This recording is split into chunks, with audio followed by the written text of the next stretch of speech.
destaques da semana entre os julgamentos do plenário do Supremo Tribunal Federal você confere aqui na TV Justiça. Plenárias está começando agora.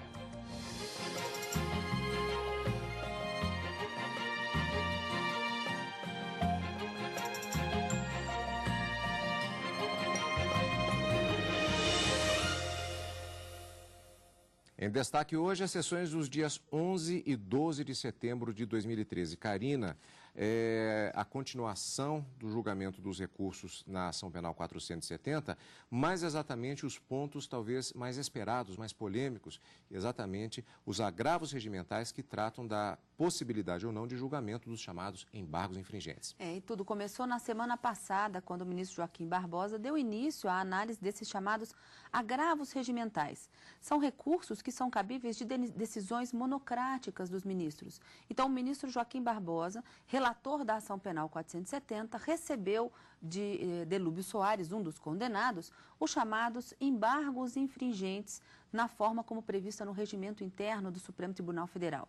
Então, logo recebeu esse recurso, deu uma decisão monocrática no sentido de que eles não seriam cabíveis, porque o regimento interno estaria superado por uma lei de 1990. E justamente contra essa decisão do ministro Joaquim Barbosa é que nós temos na pauta de julgamento esses dois agravos regimentais para que os ministros possam decidir se a norma prevista no regimento interno do Supremo Tribunal Federal, que prevê a possibilidade de interposição de embargos infringentes quando a decisão do plenário tiver uma diferença de 4 votos na ação penal originária pela absolvição, no caso, se ele foi revogado ou se ele continua vigente mesmo depois da Constituição de 88 e da Lei 8.038 de 1990, que é uma lei que regulamenta o processo, o devido processo legal dessas ações penais originárias, tanto no Supremo quanto no STJ, no Superior Tribunal de Justiça. Então, esse é o grande impasse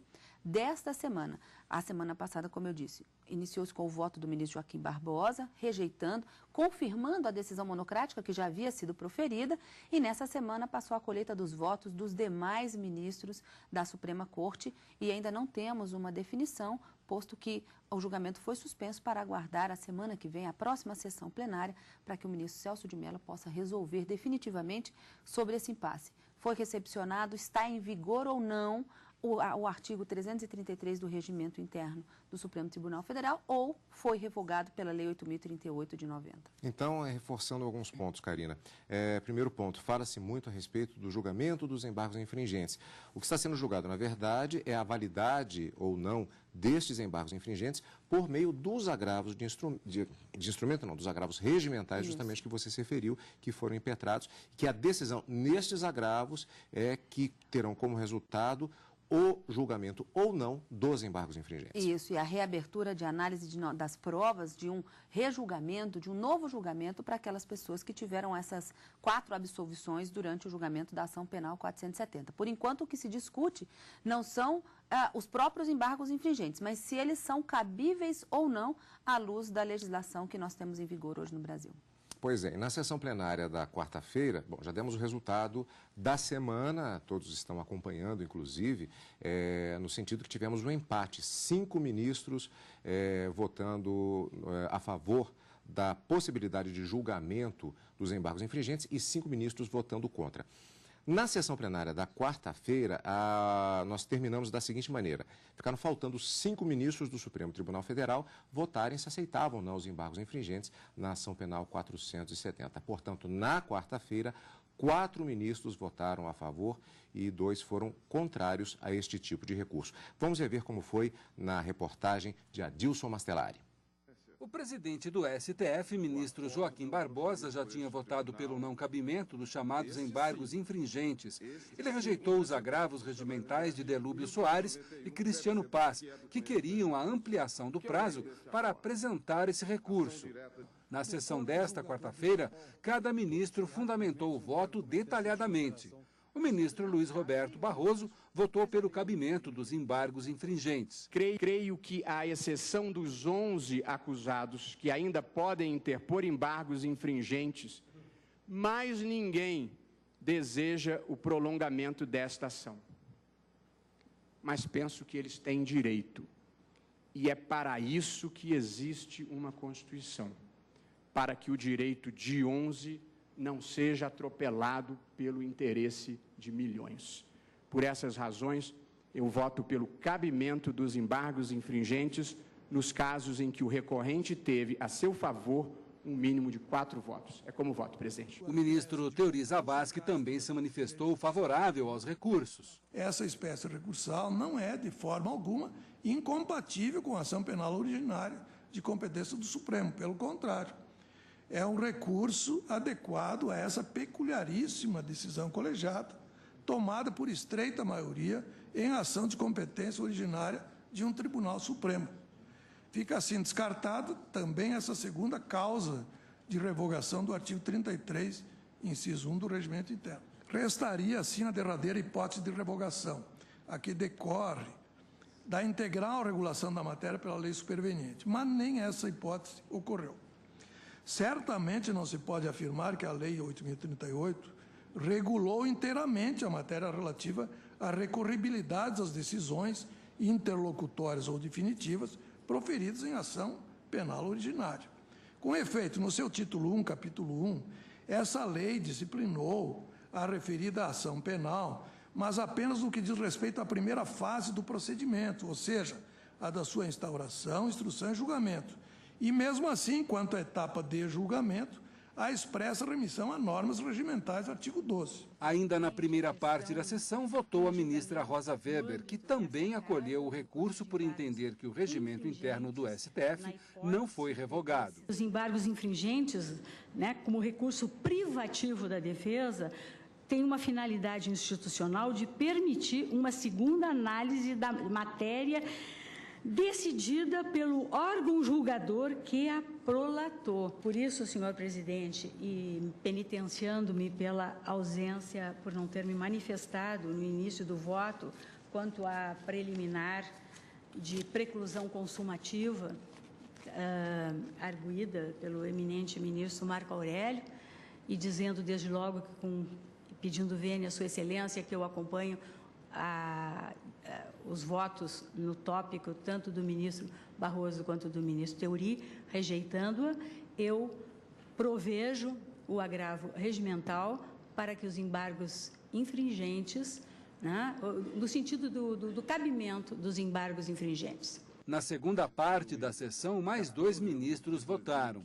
O ministro Luiz Fux rejeitou os embargos infringentes por entender que não cabe esse tipo de recurso em ações penais originárias de competência do STF. Na hipótese subjúdice, pretende-se que o mesmo plenário se debruce sobre as mesmas provas e decida novamente o mesmo caso. Essa é a proposição que está sendo deliberada no colegiado. Tratar-se-ia, isso sim, de uma revisão criminal dissimulada que, enquanto pendente de julgamento, obsta a produção de efeitos da decisão original. Não se pode desprezar também a lição dos antigos, como advertia o jurisconsulto Ulpiano, que muito frequentemente a decisão que reforma é pior que aquela reformada. Máxime num caso desse que nós nos debruçamos, 50 sessões, debates longos, devido processo, ampla defesa, preparação de memoriais, sustentações orais de 1 hora, que os advogados tiveram a habilidade de esgotar todo o prazo, anotadas todas elas. Por isso, senhor presidente, não se pode alçar o duplo grau de jurisdição a um patamar que não lhe é íncito e nem alargar o seu conteúdo para abranger a presente situação de todo desconforme com os seus pressupostos básicos. O ministro Dias Toffoli acolheu os recursos, considerando que o artigo 333 do Regimento Interno do Supremo Tribunal Federal prevê esse tipo de recurso. O artigo 12 da Lei 8.038 expressamente o mantém, na medida em que diz que, infinda a instrução, se fará o processo seguinte, o procedimento seguinte, de acordo com o regimento interno. Não se trata aqui de duplo grau de jurisdição. Eu também me filio aos precedentes que o ministro Fux trouxe do meu predecessor nessa cadeira, um dos meus predecessores nessa cadeira, o ministro José Paulo Sepúlveda, pertence, que não há na Constituição brasileira realmente a garantia do duplo grau de jurisdição. Não é por esse motivo que eu estou a acompanhar a divergência, pedindo vênia ao ministro Joaquim Barbosa, presidente, e ao ministro Fux, que o acompanhou, mas pelo fato de a Lei 8.038 ter confirmado o regimento interno a partir de encerrada a instrução como o meio normativo processual para a realização do julgamento e o seu prosseguimento. A Karina chamava a atenção para um aspecto interessante nestas duas sessões, da quarta e da quinta-feira, porque houve uma coincidência e que até vai facilitar em termos de falarmos para os telespectadores a respeito dos argumentos apresentados.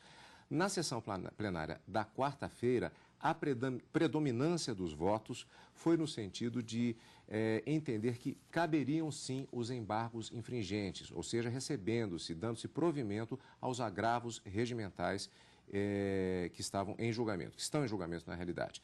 Na sessão plenária da quinta-feira, a tendência foi exatamente a oposta. Foi no sentido, a maioria dos votos apresentados foi no sentido de que não caberia a apresentação, o julgamento dos embargos infringentes.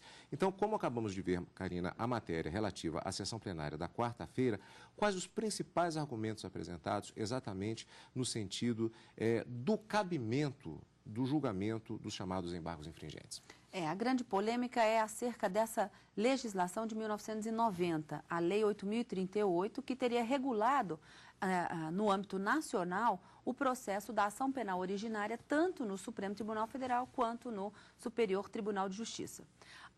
O regimento interno do Supremo Tribunal Federal, ele é a sua formatação, vamos dizer assim, a sua criação, ele é anterior à Constituição de 88, mas foi recepcionado pela Constituição como se fosse uma lei ordinária. E aí a grande pergunta é, diante de duas leis também ordinárias, qual a que deve prevalecer quando os assuntos são diferentes ou quando uma não trata do assunto que a outra tratou? Então, envolve aqui também um estudo sobre a lei de introdução às normas do direito, que até antes da emenda era chamada Lei de Introdução ao Código Civil. Isso foi resgatado no plenário e para os ministros, para a maioria que se formou na quarta-feira, seguindo a divergência aberta pelo ministro Luiz Roberto Barroso, a nova lei de 1990, embora tivesse sido editada pelo Congresso Nacional, uma norma primária, ela não teria revogado expressamente a norma do artigo 333 do Regimento Interno do Supremo. Assim sendo, não o fazendo e estando silente em termos de embargos infringentes, essa lei de 1990, ela, num determinado artigo, diz que, no mais, deve se remeter ao que dispõe o regimento interno das duas casas, do STJ ou do Supremo Tribunal Federal.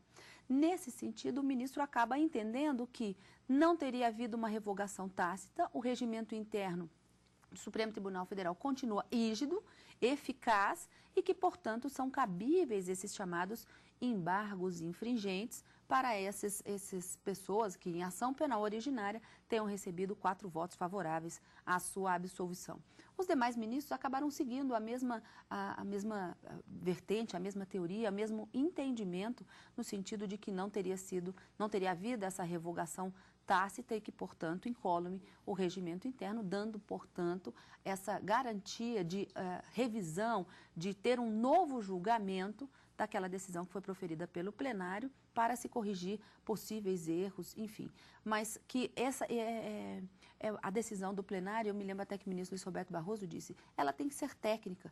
E se o regimento interno prevê esse tipo de recurso, não se pode agora negar o direito desses condenados que preenchem os requisitos de interpor os chamados embargos infringentes. A maioria dos ministros na sessão da quarta-feira, com exceção do ministro Luiz Fux, que, como vimos, teve uma argumentação diferente, seguindo o entendimento manifestado na semana anterior pelo relator ministro Joaquim Barbosa. Exatamente. O ministro Luiz Fux, ele acaba divergindo da própria divergência inaugurada do ministro Roberto Barroso para seguir o ministro relator, para entender que houve sim uma revogação tácita e que teria sido uma lei federal, que teria sido uma opção do legislador não falar dos embargos justamente porque eles não seriam cabíveis.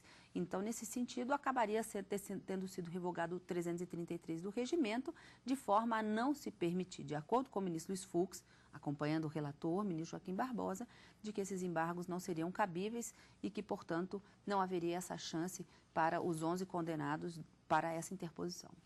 Karina, nós tivemos a continuação do julgamento na sessão plenária da quinta-feira. Faltavam, portanto, os demais ministros votarem, se manifestarem no julgamento dos agravos regimentais. Vamos rever. O repórter Adilson Mastelari também acompanhou a sessão plenária da quinta-feira. A primeira a votar na sessão desta quinta-feira foi a ministra Carmen Lúcia. Ela seguiu o voto do presidente do Supremo, ministro Joaquim Barbosa, e rejeitou os recursos. Não me convenço de que, com todo este arcabouço normativo, tenha havido qualquer equívoco na decisão de Vossa Excelência, presidente, que considerou, nos termos do artigo 38 da Lei 8.038, incabíveis os embargos infringentes e, por isso mesmo, a eles negou seguimento, trazendo o agravo que agora, desprovido por Vossa Excelência, eu acompanho com as vênias da divergência tão bem posta e com argumentos tão substanciosos, apenas como eu disse, não chegaram a me convencer para eu superar, especialmente, este ponto específico da reserva constitucional da lei. O ministro revisor da Ação Penal 470, Ricardo Lewandowski, acolheu os agravos regimentais de Delúbio Soares e Cristiano Paz.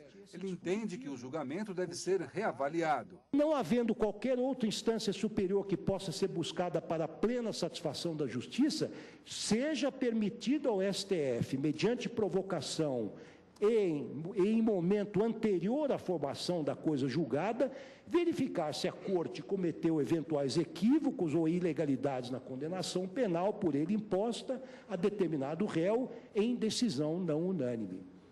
A previsão de embargos infringentes no regimento interno do STF representa, assim, a conformação da lei doméstica ao princípio da pluralidade de graus jurisdicionais, permitindo ao órgão de cúpula do Judiciário Nacional a derradeira oportunidade de corrigir erros de fato ou de direito verificados em suas decisões de natureza penal, sobretudo porque encontra-se em jogo o bem mais precioso de uma pessoa depois da vida, que é precisamente o seu status libertatis. Por fim, ressalto meu voto, data vênia amparado na melhor doutrina, que a subsistência do questionado recurso repousa ainda sobre o princípio, hoje, universal, da vedação do retrocesso em matéria de direitos fundamentais, segundo o qual nem o legislador, nem o administrador e nem mesmo o julgador podem atuar no sentido de restringir os direitos e liberdades que ela, a Carta Magna, assegura. No caso em tela, o direito ao contraditório e à ampla defesa, com todos os meios e recursos a ela inerentes. E este é um recurso existente no ordenamento legal. Não se pode, portanto, sob pena de vulnerar o princípio da vedação de retrocesso em matéria de direitos fundamentais, retirar casuisticamente, neste julgamento, um recurso com os quais os réus contavam, e com relação ao qual não havia nenhuma contestação nesta Suprema Corte. Ao justificar o voto, o ministro Gilmar Mendes argumentou que a lei sobre os processos penais no STF e STJ esgotou o tema, fazendo com que ficasse revogado o artigo do regimento interno do Supremo que prevê o cabimento de embargos infringentes. Ele rejeitou os recursos. A admissão dos embargos infringentes significaria reiniciar, sem legítima motivação e amparo normativo, todas as complexas questões debatidas por exaustivos 6 meses por esta Corte, sob amplo escrutínio das partes, do Ministério Público, da imprensa e de toda a sociedade. Cabe destacar que não se tratou de um julgamento realizado em uma única sessão, fato que poderia ser objetado o amplo debate e até mesmo a revisão do posicionamento. Não. Foram 53 sessões de julgamento e diversas oportunidades para que os ministros, eventualmente, retificassem seus votos. Ainda por fim, impende registrar que a Corte examinou mais de 26 embargos de declaração e, ao reconhecer eventual vício, conferiu, como é devido, efeitos infringentes. Embargos de declaração de Breno Fischberg. Portanto, não obstante as limitações próprias dos embargos de declaração, restou assegurada aos réus a possibilidade de reexame do julgado. O inconformismo natural e íncito ao espírito humano, legítimo, certamente não se resignará com a eventual decisão nos embargos infringentes, que serão profeticamente sucedidos por novos embargos de declaração, que serão sucedidos por revisão criminal e, possivelmente, novos embargos infringentes, nos termos do artigo 333(2). Nós criamos aqui, a aceitar os embargos infringentes, e eu lembro uma fala de Vossa Excelência, ministra Rosa, que dizia que o processo caminha para frente. Este não caminha, este anda dando voltas, é o processo do circunlóquio. O ministro Marco Aurélio foi o último a se manifestar na sessão desta quinta-feira. Segundo ele, a sociedade brasileira espera por uma correção de rumos. O regimento interno, no que prevê os embargos infringentes contra a decisão do plenário em ação penal, está derrogado pelo Congresso, considerada a Lei 8.038 de 90. Voto acompanhando Vossa Excelência, vencido na primeira questão, a falta de oportunidade desses embargos infringentes, e estamos aqui a julgar como que embargos infringentes que ainda não foram protocolados dos demais acusados, né?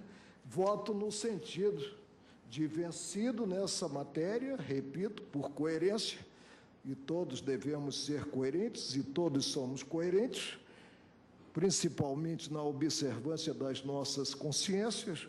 Voto no sentido de entender que a Lei 8.038/90 realmente derrogou o regimento interno. Acompanho Vossa Excelência. Com esse voto, 5 ministros se posicionaram a favor dos recursos e 5 rejeitaram os embargos infringentes. Como o ministro Celso de Mello ainda não votou, caberá a ele desempatar a votação na sessão da próxima quarta-feira. Pois é, Karina, o ministro, portanto, vai trabalhar exatamente em cima dos argumentos colocados. Já vimos os da quarta-feira, predominantemente no sentido da aceitação dos embargos infringentes, e os argumentos apresentados pelos ministros na quinta-feira, predominantemente em sentido contrário. Nesse caso, portanto, quais foram os principais tópicos destes argumentos? Os ministros na quinta-feira, a maioria que se formou, acabou entendendo pelo cabimento dos embargos infringentes, pelo não cabimento, tendo em vista que essa nova lei, com a redação dada pela Constituição no artigo 22, inciso 1, esse foi até um ponto que a ministra Carmen Lúcia foi bastante clara no voto dela e que acabou também confirmando essa outra maioria que se formou na quinta-feira, no sentido de que a Constituição estabeleceu que a legislação em matéria processual caberia à União apenas legislar privativamente. Isso significa dizer que é o Congresso Nacional quem deve legislar sobre essa matéria. E, portanto, nesse sentido, nós teríamos leis processuais no Brasil podendo ser elaboradas apenas pelo Congresso Nacional, transformando-as, então, em leis nacionais de obrigação e de observância obrigatória para todos os tribunais e em todas as instâncias.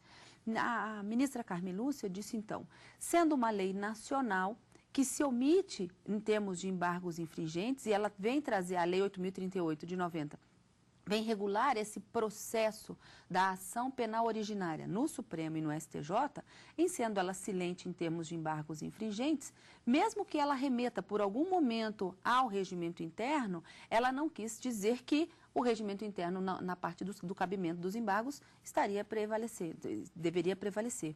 E, portanto, ela aplicava o entendimento de que teria sido, não expressamente, mas tacitamente, derrubada a norma do regimento interno. E ela traz ainda um outro argumento muito interessante, a ministra Carmen Lúcia, na quinta-feira. Ela alega, inclusive, que a prevalecer a possibilidade da interposição desses embargos infringentes, haveria uma violação do chamado princípio da isonomia, do tratamento igualitário que deve ser oportunizado às partes em todo e qualquer processo. E ela faz até a comparação. Essa lei 8.038 prevê a tramitação dos processos das ações penais originárias, tanto no Superior Tribunal de Justiça como no Supremo. O regimento interno do STJ não prevê embargos infringentes, mas o regimento interno do Supremo, sim. Então, imagine que aquelas pessoas com prerrogativa de foro, que vão ser julgadas pelo STJ e pelo Supremo, não terão o mesmo recurso para interpor caso haja uma decisão desfavorável com 4 votos favoráveis à absolvição no STJ, mas o terão, se tiverem prerrogativa de foro, no Supremo Tribunal Federal. E para a ministra Carmen Lúcia, isso já seria uma afronta ao princípio da igualdade, a oportunizar em processos iguais, buscando solucionar crimes iguais, mas por prerrogativa de função, seriam julgados alguns no Supremo e outros no STJ, haveria essa diferença de recursos a serem interpostos entre os réus. Então, a ministra, né, ela traduz isso de uma forma bastante clara, num voto muito sucinto, foi bastante rápido o voto da ministra Carmen Lúcia, mas deu para pegar a ideia exatamente de que a lei processual posterior ao regimento interno deve prevalecer.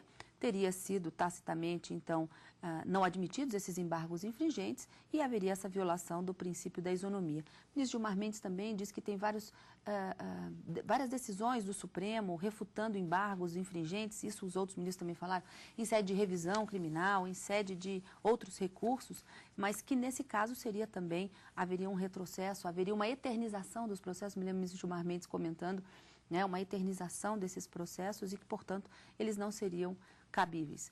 Temos um empate, não é? Um empate formado por 5 votos a favor do cabimento dos embargos, no sentido de que o regimento prevalece, 5 votos com relação ao não cabimento dos embargos, a entender que a lei processual de 1990 se sobreporia ao regimento e, portanto, sendo ela silente em termos da interposição desse recurso, não haveria o cabimento dos embargos infringentes, como pretendem 11 dos condenados na ação penal 470. E o voto de desempate, como vimos, será dado pelo ministro decano da Corte, ministro Celso de Mello, na sessão plenária da próxima quarta-feira, que nós vamos acompanhar ao vivo, direto do plenário. Portanto, já encontro marcado na próxima semana, Karine. E com uma grande expectativa para essa decisão final, não é? Na quarta-feira, com o voto do ministro Celso de Mello, e na quinta, 2 dias ao vivo, nas sessões plenárias, no direto do plenário.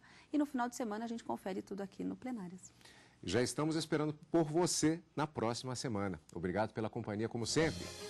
E continue aqui, na TV Justiça.